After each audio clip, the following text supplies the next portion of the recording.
Yo les gens, j'espère que vous allez bien, je vous retrouve aujourd'hui pour une nouvelle vidéo sur Forza Horizon 5, une vidéo dans laquelle on va partir pour un petit test et amélioration de la Renault Mégane 4 RS, voiture qui n'est pas toute neuve sur Forza Horizon 5, on l'avait déjà à l'époque de Forza Horizon 4, et elle avait été ajoutée sur le jeu avec la mise à jour numéro 17, il me semble, en même temps que l'Eliminator, et en gros, je crois qu'on a eu un pack voiture française avec l'Alpine et la R26R et des Clio, ce genre de choses. Là, on l'a de base sur Forza Horizon 5. Par contre, on n'a plus la Mégane 3 RS. Alors, je suppose qu'elle va revenir en section festival, un de ces 4 pour les fans Renault. Et c'est vrai que c'est un peu bizarre. Du coup, ils l'ont remplacé entre guillemets par la Mégane 4. Donc voilà, Mégane 4 RS avec son moteur de 280 chevaux. Alors en tout cas, je crois que sur ce jeu, c'est la version de 280 chevaux. Il y a aussi en vrai des versions faisant jusqu'à 300 chevaux, mais il me semble que là, c'est la 280.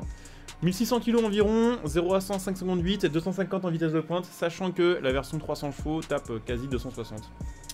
Donc voilà, ce que je vous propose évidemment, c'est de la tester un petit peu d'origine. Après, évidemment, on ira l'améliorer. On regardera en tout cas les améliorations.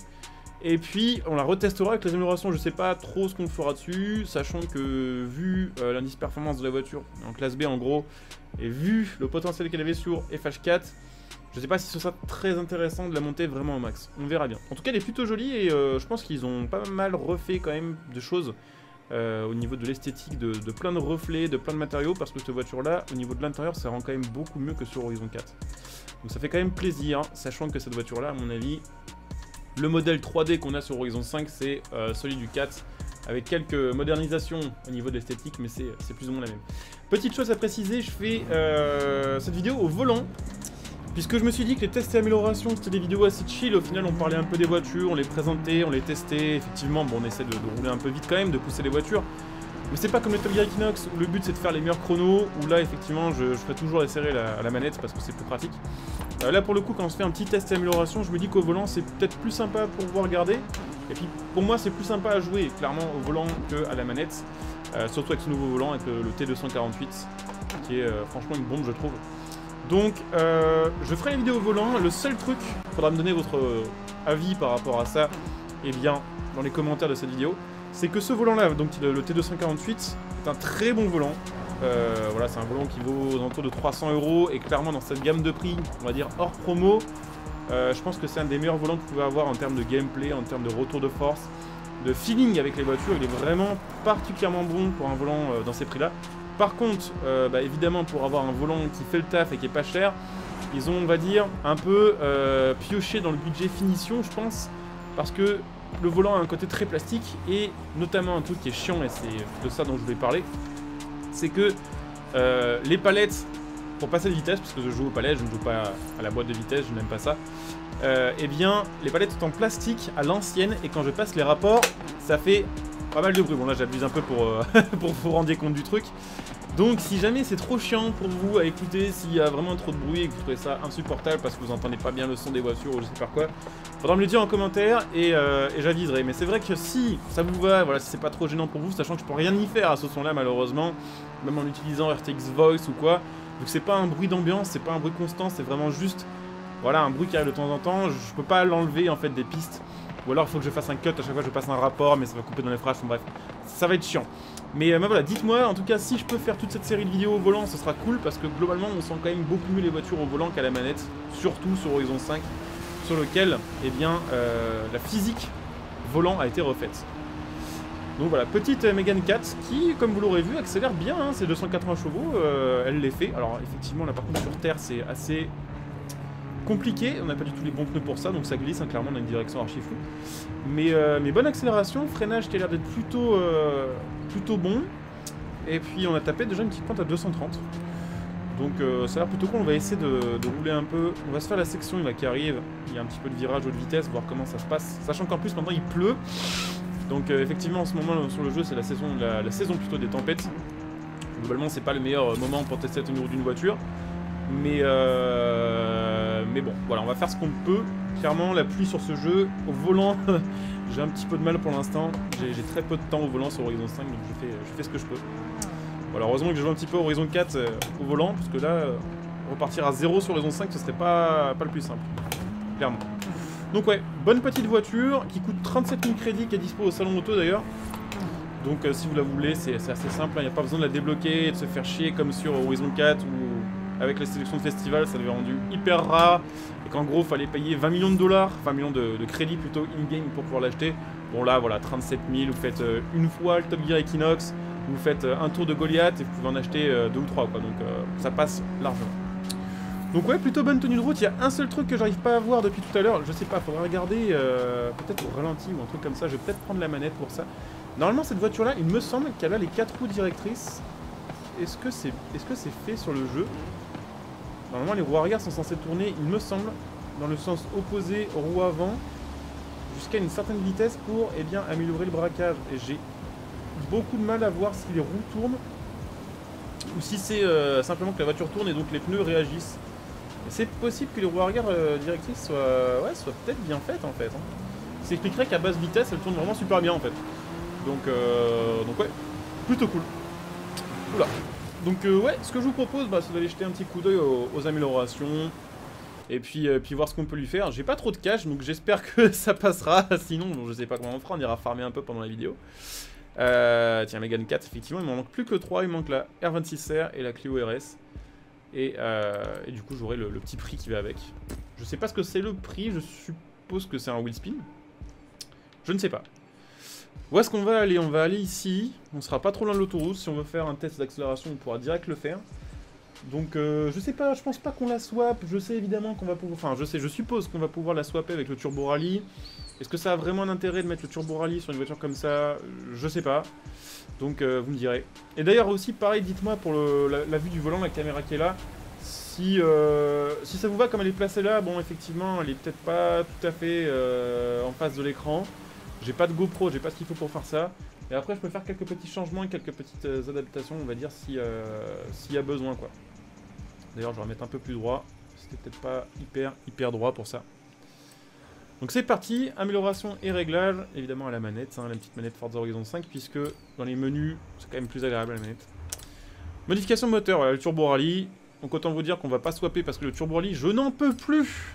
Sur Horizon 4, il était dispo sur trop de voitures.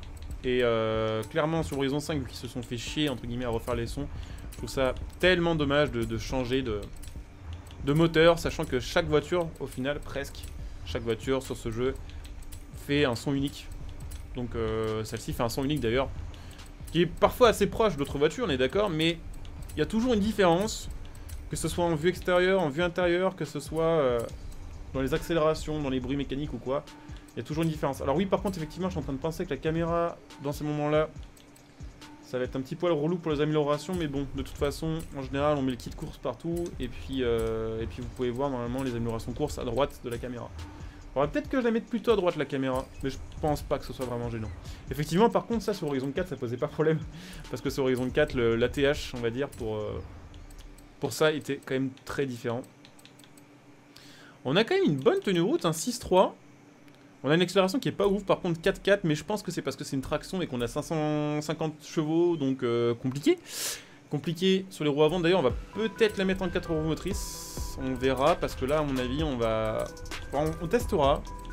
Mais je pense que avec cette puissance sur les roues avant, il n'y a rien qui va passer en fait. Clairement en virage, on va se retrouver à sous-virer de ouf, à perdre l'avance avec casse-couille.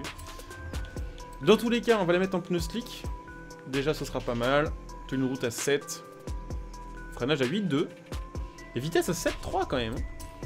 Elle est peut-être un peu plus énervée que sur Horizon 4 sans swap, c'est possible. Alors, avant de changer les jantes et quoi que ce soit d'autre, on va regarder... Il n'y a pas un kit Chronosport en vrai pour la Mégane? Je sais plus. Et du coup, les jantes, est-ce qu'on les change? Parce qu'en vrai, les jantes de base, elles sont pas dégueu. Elles sont pas uniques, mais elles font le taf en fait, je trouve, hein, pour ce genre de bagnole. Alors après, on peut peut-être les mettre en taille un poil plus grande. Augmenter un peu la largeur des voies, sachant qu'après on peut rabaisser la voiture, ça pour lui donner peut-être encore un peu plus de style. Et puis ouais, je sais pas si changer les jantes est vraiment nécessaire en vrai. Je trouve que les jantes de base sont pas mal, après on peut peut-être trouver mieux. Genre ce style de jantes là, ça passe par exemple des HRE comme ça. C'est un peu dans le style des jantes de base, si on les met fines noires ça va bien passer, mais du coup c'est pas très différent de ce qu'on avait de base, sauf que c'est plus léger. On va peut-être bien faire ça quand même, ça permettra de gagner 16 kg. Que bon, Il faut quand même des jantes modernes, on va pas mettre des jantes d'allemande là-dessus, on va pas mettre des jantes de muscle car, ni trop ce genre de jantes. Qui pourrait passer sur cette voiture si on avait par exemple un kit un peu plus énervé pour la voiture. Mais là vu que c'est pas le cas, je me dis bah allez go les S100 HRE. En full noir, je pense que ce sera pas mal, sachant qu'en plus on va pouvoir rabaisser un peu plus la voiture que ça via les réglages. Elle a de la gueule franchement, légèrement rabaissée, avec des jantes un peu plus fat, avec un peu plus de déport aussi. Malheureusement c'est dommage qu'on n'ait pas ne serait-ce qu'un aileron ou un capot un peu différent à mettre. Ce serait vraiment tip top. Mais ce n'est pas possible, ce n'est pas le cas. Pareil au niveau des coloris, il y a des belles couleurs. Le rouge rend bien, l'orange rend très bien, le jaune rend très bien. Bon après noir, gris, tout ça c'est un peu trop classique. Mais je sais pas, je vais peut-être bien la remettre en orange. Jaune ça rend bien, mais orange aussi. Hein. Je sais pas pourquoi cette Mégane, j'ai l'impression d'avoir plus souvent en orange qu'en jaune. Donc bon, je sais pas. Pour l'instant on va la laisser comme ça. Peut-être que si ça me déplaît, je changerai après. Ça me paraît comme, quand même pas mal en full noir. On peut mettre les étriers jaunes Renault Sport d'ailleurs. Enfin on va essayer de mettre à peu près le même jaune. Comme ça dans ces eaux-là. Tac, et puis on va regarder vite fait la case réglage, puisque à mon avis l'étagement des rapports doit pas être dingue. Je crois que c'est une boîte 6 normalement. Il y a plusieurs versions de boîtes évidemment, comme il y a plusieurs motorisations aussi sur la RS. Il y a plusieurs choix de boîtes aussi. Techniquement, en vrai, on a une boîte vitesse manuelle 6 rapports. Donc je suppose qu'ils ont estimé ça aussi. On a 0 à 100 en 5 secondes pour 500 chevaux, c'est ridicule. Enfin, je veux dire, c'est vraiment pas bon. Mais ça, c'est le truc d'avoir regardé cette voiture en traction. En propulsion, elle risque d'être vite fait chiante à conduire en fait. Et en 4 roues, elle peut être bien, mais après, on dénature quand même pas mal le modèle, donc à voir. En tout cas, ça va se terminer sur du 330 km/h, normalement 325. On peut la rabaisser un petit poil. Et puis même, on peut faire les fous et rajouter un petit peu de carrossage si on veut. Ça peut être stylé. Voyons voir ce que ça donne. On va la rouler un petit peu, et puis si c'est vraiment horrible, on la mettra en 4 roues. Ce qui va être chiant en fait, c'est pas spécialement les accélérations, c'est les relances en sortie de virage, on risque de galérer un peu. Bon, elle a quand même la classe. Hein. Full rabaissé, avec les jantes custom.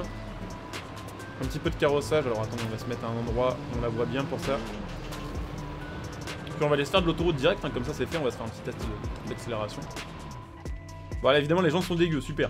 Mais ouais, je trouve qu'elle passe. Hein. Vous me direz évidemment via les commentaires. Mais je trouve qu'elle est plutôt sympa comme ça. Vous voyez, ça c'est le truc, justement, c'est ce que je disais.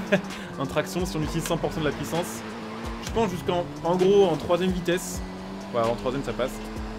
Mais en seconde, si on a vraiment des virages serrés et qu'on accélère trop fort, on va être emmerdé. Donc voilà, c'est un coup à prendre. Hop, on va aller faire un petit test d'accélération. Putain, il pleut, fait chier.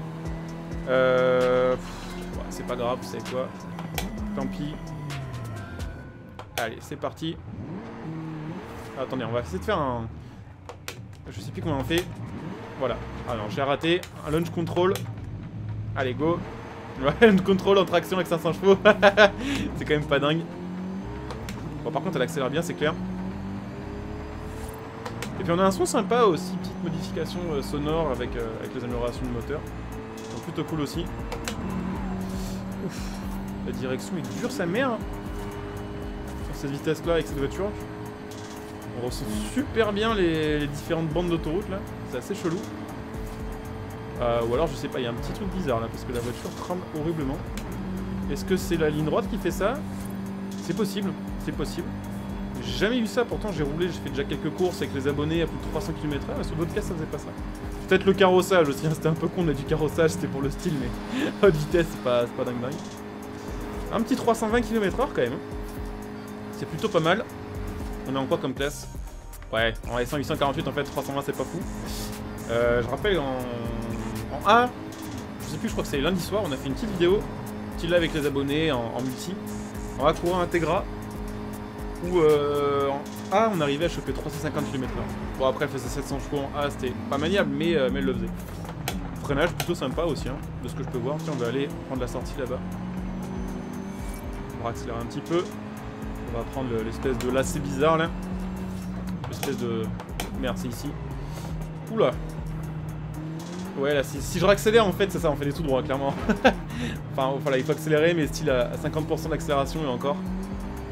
Par contre, à côté de ça, une fois qu'elle est lancée, elle a un bon grip. Elle prend bien le virage. Elle a ouais, une bonne patate, un bon son, un bon design. Franchement, je trouve que la Mégane 4, elle est quand même jolie. Je trouve que, enfin, dans les Mégane, globalement, je trouve qu'en termes de style, c'est une des plus réussies. La Mégane 1, je suis pas fan. La Mégane 2, elle a une coupe vraiment bizarre. La Mégane 3, ça s'approchait un peu de ça. Mais je trouve qu'avec la Mégane 4, ils sont allés encore un peu plus loin en termes de largeur. La voiture est un peu plus basse, surtout les versions RS avec les prises à l'arrière et tout. Prise d'air, je trouve que c'est vraiment une jolie voiture, la Mégane 4.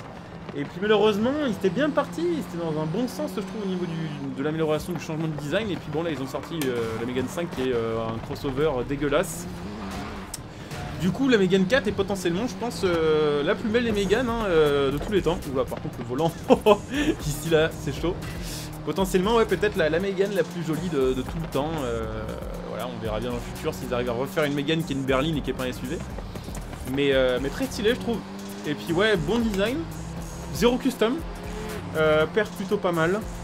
Style plutôt sympa, son plutôt sympa. Et puis, potentiel d'amélioration plutôt pas dégueu. Sachant que, bon, en Turbo Rally, en gros, on doit être en top S1. Et peut-être en 4 roues en tout début du S2. Mais voilà, vous ne prenez pas du X non plus avec une Mégane 4 RS. Donc voilà, on va arriver tranquillement à la fin de cette vidéo. Pensez à me donner vos retours par rapport au volant. Pensez évidemment à me donner votre avis sur la vidéo, à laisser un like, à vous abonner, à partager comme d'habitude. Pensez bien sûr à venir me follow sur Twitch pour ceux qui sont intéressés pour me voir en live. Vous trouverez ma chaîne Twitch en description et en top commentaire, donc pensez à venir follow. N'hésitez pas si vous avez Amazon Prime, éventuellement à utiliser votre Twitch Prime sur ma chaîne Twitch, ce qui vous permettra de me soutenir gratuitement, tout en vous faisant profiter de votre côté de plein de petites contreparties, de plein de petits bonus et autres. Donc n'hésitez pas à jeter un petit coup d'œil. Bien sûr, vous me retrouvez sur les réseaux sociaux, Facebook et surtout Twitter, sur lequel je suis un peu plus actif. Donc là, les liens sont pareils en dessous de cette vidéo, en description et en top commentaire. Bien sûr, vous pouvez me soutenir gratuitement en utilisant les liens de soutien gratuits sous cette vidéo pour faire vos achats. Par exemple, mon lien Instant Gaming pour acheter vos jeux, vos cartes d'abonnement. Il y a du Forza Horizon 5, il y a du Game Pass, il y a du Xbox Live, il y a des cartes PSN, il y a plein de choses que vous pouvez choper à bon prix en me soutenant par les mêmes occasions. J'ai un lien metal.net pour ceux qui souhaitent me soutenir en achetant leurs composants PC, leurs configs, leurs périphériques et tout ce qui va avec. Et puis pour ceux qui souhaitent me soutenir sur le long terme, sachez que c'est évidemment faisable en devenant un soutien de la chaîne via le bouton rejoindre sous cette vidéo et qu'il y a là aussi évidemment, comme pour ceux qui utilisent leur Prime, plein de bonus, plein de contreparties et donc n'hésitez pas à jeter un petit coup d'œil. Je coupe cette vidéo ici, je vous dis à très bientôt, bon jeu à tous, ciao.